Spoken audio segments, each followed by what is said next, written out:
Hi everyone, welcome to another segment of Word of the Day. My name is Caesar and we're Inspire Movement. I hope that you're having a wonderful start to your week. Happy Labor Day to everybody. So today we're looking at the word procrastination. Very familiar, I'm sure, to most of us, all of us. Procrastination by definition is the action of delaying or postponing something despite the fact that you know there's going to be some form of negative consequence associated to postponing that activity. So why do we procrastinate if we know that there's going to be some form of negative consequence?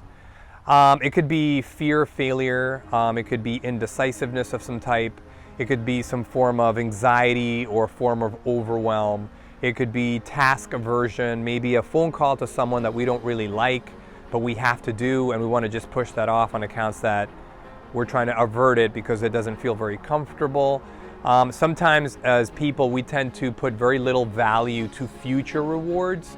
So if we know that we do something today, it'll create some future value or reward for us in the future. We may not put so much onus on that, just on the fact that it's for later on, no immediate gratification. So what can we do in order to stop procrastinating? Well, for one, we need to try to establish a set of concrete goals and make sure that they are significant enough that you can aspire to have some form of meaningful progress because of them. Try to properly identify what the underlying reasons are for your procrastination. What are the issues leading towards that? Then try to implement some form of action plan that includes anti-procrastination techniques. And lastly, implement your action plan. And in doing so, make sure that you monitor progress just to see how you're doing with all of this. So what are some anti-procrastination techniques that we can consider? Well, for one, you can look at taking really large, maybe possibly overwhelming tasks and breaking them down into smaller, more actionable pieces. That's one surefire way that we can try to alleviate the issue of procrastination. Maybe try to set some form of intermediate goals in a final goal that's so much longer to, again, keep you kind of motivated. Never try to overcommit. Try to go for a new task that you're trying to set yourself on by committing just a few minutes to it at a time instead of this large swath of time.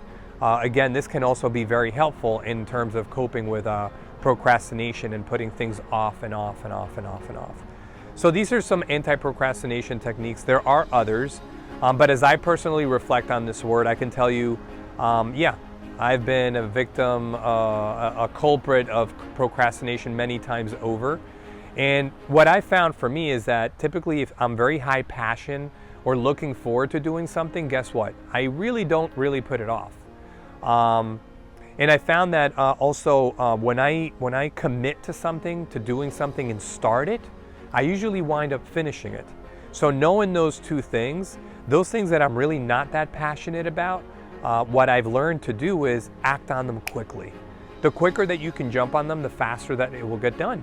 Because you're almost allowing for, that 0 percentile that you won't finish it because you got started. Maybe you don't finish that task today, but you got started on it, and inherently you'll probably finish it. My dad always used to tell me when I was younger, why put off till tomorrow what you can do today? And that certainly applies for things that we don't really want to do, but we kind of have to do. So that's something to consider as you try to deal and cope with procrastination. Hopefully some of these words resonate with you guys. If there's any other words that you want me to look at or consider, please tune into this segment or just comment on this very video below. Just some future word that you want us to consider, or just any subject area in general. Health and life, we'll certainly try to tackle it and give you our opinions, our offerings on it. Try to, again, check into www.inspiremovement.com if you haven't done so already, as we have a lot of new things coming your way. Thank you so much and have a blessed rest of the week. Bye-bye.